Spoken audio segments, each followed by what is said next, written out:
Pasa cuando se piensa que una fe, una creencia, ha perdido el rumbo? Bueno, hoy vamos a explorar justo eso. Un argumento bastante potente sobre la necesidad de restaurar una fe a su estado más puro, libre de lo que aquí se describe como la levadura de los fariseos. A ver, el punto de partida para todo este análisis es un pasaje clave del libro de los Hechos. Pongan atención a esa frase, la restauración de todas las cosas. Aquí se interpreta como una condición, algo que tiene que suceder sí o sí antes del regreso de Jesucristo.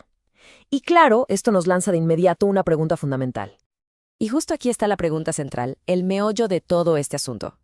Porque, piénsenlo, la sola idea de restaurar algo implica que se perdió, se dañó o se corrompió. Entonces, ¿qué fue exactamente lo que se perdió? La respuesta, según esta perspectiva que estamos explorando, es la fe original de Israel. La idea de fondo es que la fe de la que hablaron los profetas en su momento fue la que se desvió con el tiempo y ahora pues necesita ser redescubierta. Para describir cómo fue que se corrompió, el argumento usa una metáfora muy poderosa del Evangelio de Mateo, la levadura. Es una imagen perfecta, ¿no? Así como un poquito de levadura se mete en la masa y la cambia por completo, se dice que ciertas doctrinas alteraron el mensaje original de raíz. De hecho, el propio Jesús advirtió a sus discípulos que tuvieran mucho cuidado con las doctrinas de dos grupos religiosos que dominaban en su época, los saduceos y los fariseos. Y estos dos grupos, vaya que representaban formas muy diferentes de esa levadura. Por un lado teníamos a los saduceos, que eran la élite, el poder político y sacerdotal. Tenían una visión supermaterialista, al punto de que, imagínense, negaban la resurrección. Y por otro lado, los fariseos, que se enfocaban más bien en la pureza espiritual a través de una interpretación súper rigurosa y, ojo con esto, de una ley que no estaba escrita. El corazón de la doctrina de los fariseos era esta idea de la Torá oral. Ellos creían que, además de la ley escrita que todos conocemos, había toda una serie de interpretaciones que se pasaban de maestro a discípulo. Esto, en la práctica, le daba a los rabinos la autoridad final para decir qué era lo que Dios quería. El argumento sigue y propone que, como reacción a toda esta corrupción, un grupo de sacerdotes que se consideraban los verdaderos guardianes de la fe huyeron para preservarla. A ver, podemos resumir esta historia en 4 etapas. Primero, un ideal, allá en los tiempos del rey David. Después, viene un periodo de corrupción, donde se usurpa la autoridad. Esto provoca una resistencia, con estos sacerdotes que se van al desierto.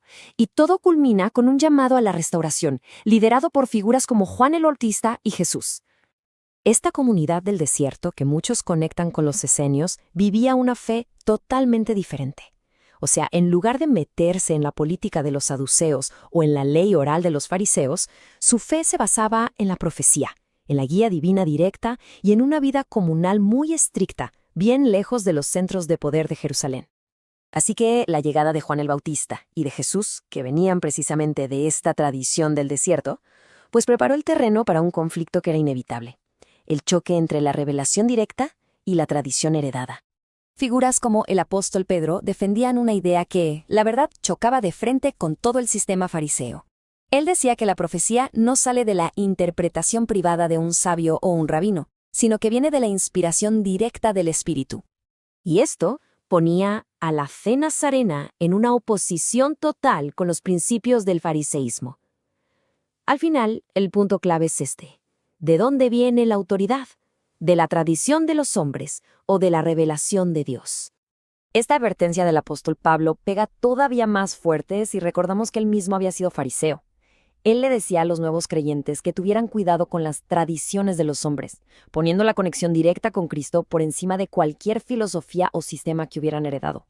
Y bueno, todo este conflicto tan antiguo se presenta como una elección que de hecho sigue siendo muy relevante para los creyentes hoy en día. Así que toda esta historia nos lleva a una elección entre dos caminos muy claros. Uno, que se basa en sistemas y autoridades humanas, y otro que busca una guía espiritual directa, sin intermediarios. El argumento central, entonces, es que esta elección fundamental sigue totalmente vigente. Por un lado, está el camino de la tradición, que es seguir las interpretaciones y las estructuras que ya conocemos. Y por otro lado, está el camino del espíritu, que se trata de buscar esa experiencia directa, personal, a través de la oración y la guía del Espíritu Santo.